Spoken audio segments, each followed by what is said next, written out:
What's up, YouTube? Dark God back again with day 3 of the October Horror Movie Challenge. 5 movies logged on the day. Getting right into it. The first movie, I'm not really going to give a review of. It was it's not really a horror film. It's just like kind of a Halloween type film. Watched with my son, and it was just Alvin and the Chipmunks Meet the Wolfman.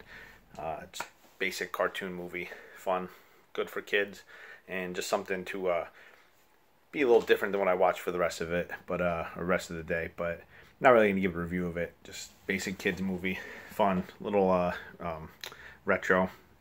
Anyway, second movie I watched was actually the movie of the day for DVDtalk.com, and that was Blood Beach. And Blood Beach is kind of like an 80s. It's not really slashers, I guess, a monster movie about these creatures basically underneath the sands of the beach and killing random people who go out on the beach, and just all the drama and everything going on with like this beach town that's, you know, obviously kind of similar to how Jaws is, and it's, I guess it was picked because it's Jaws exploitation type movie. Movie that has its revenue based off of the beachgoers and everything, and here's this problem on the beach killing people and everything. Some good gore. I saw the uncut version, which it was a little weird. They like put these scenes back into it, and they were filmed. They weren't the same quality film. I guess maybe like the film was damaged or something. So it's weird seeing it, but you could always tell where the uncut stuff was because it would be a different level of the film and everything. But all in all, not a bad movie. Typical 80s movie. You get blood and boobs in it, and that's basically it. Couple cool scenes, like the rapist scene is cool to see how they deal with the rapist, and it's interesting to say the least. And it's definitely it's just cause, but at the same time, you know, it's the bad guys doing something, but you still are kind of like glad that happened like that.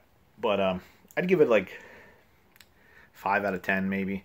It's a good film. I mean, if it's on, it'd be good for like riff tracks, just because there are some kind of like funny parts in it. Not funny parts, but just kind of like comical because they're so like terrible, I guess. But I don't know. All in all, it's not a bad watch. Good for the season, I guess. But fun watch. Second movie I watched was Abominable, a snowman / Yeti movie. And I picked this because a couple years ago I watched a movie. It was called The Lost Coast Tapes, I think it was, and it was kind of a similar vein. And I liked it, even though it was kind of like weird. Something about these movies about Sasquatch and Bigfoot that I don't know. I just like them for some reason. I guess because it's something that's not done all the time.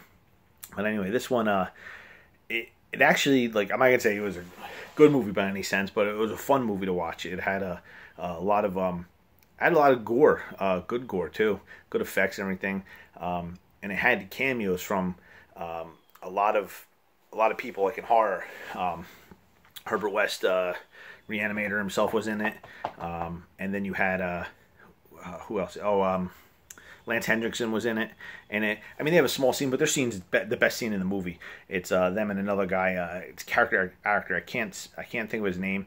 3 of them are out hunting the Bigfoot, and the Bigfoot basically finds them. But it also stars a guy from Police Academy films later on. The guy who replaced Steve Guttenberg also escapes me because I haven't really seen him in anything.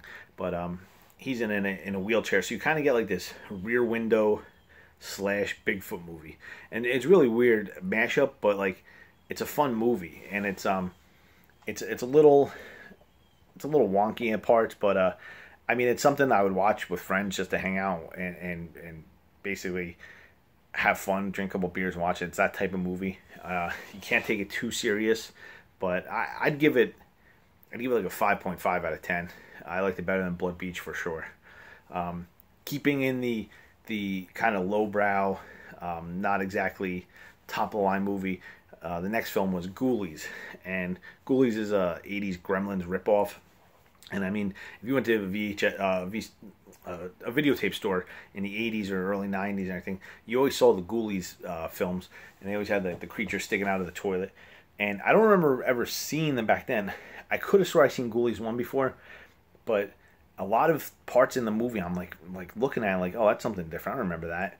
So maybe I saw like a later Ghoulies film. It's possible.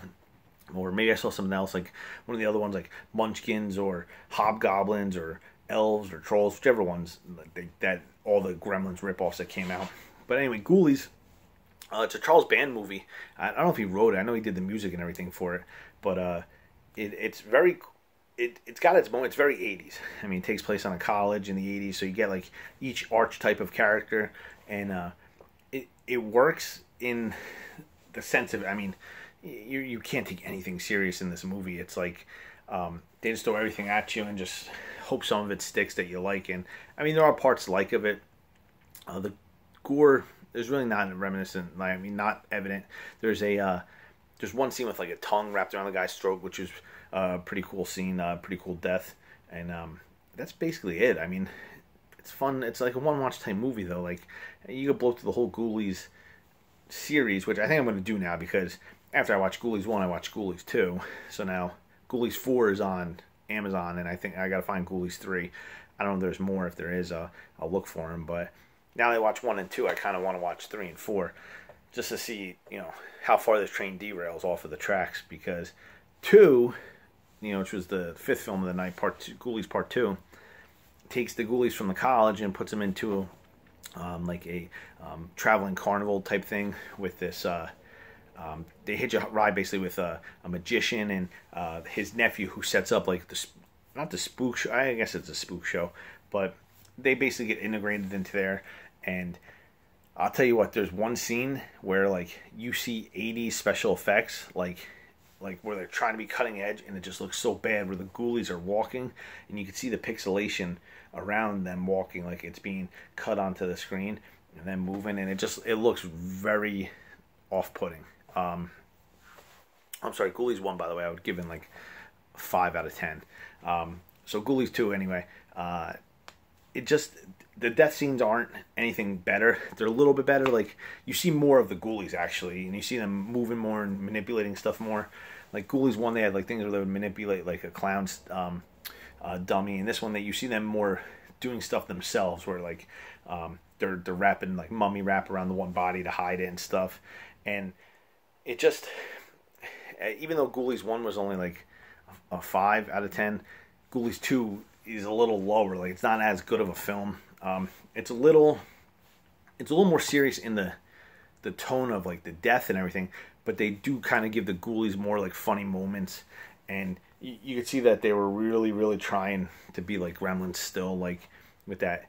They're scary, but they're funny and whimsical at the same time. Like, I mean, in Gremlins, the first one, they're so creepy looking, but at the same time, the movie itself is like very like kids could get away with watching, and I think they could get away with watching Ghoulies too. But it's, I don't know, there's something that divides them, where Gremlins just, maybe its production value is just so much better than Ghoulies, and it just doesn't work out the same. But all in all, it was kind of like the whole Night 5 movies. Nothing was amazing. Nothing was really that good. I like The Abominable. Like, it's one of my favorite watches so far. Like, it wasn't a good film by any means. The acting's bad. The cameos are cool to see and everything, but it was just a fun watch. But everything was kind of like lower tier movies. A couple Full Moon movies thrown in there.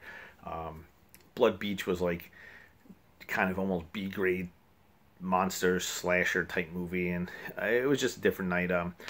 But it was still a fun night. Third night in the books, and I'm still rolling along, and it's I'm getting closer to 100. So hopefully I make it. Till then, catch you on the flip side.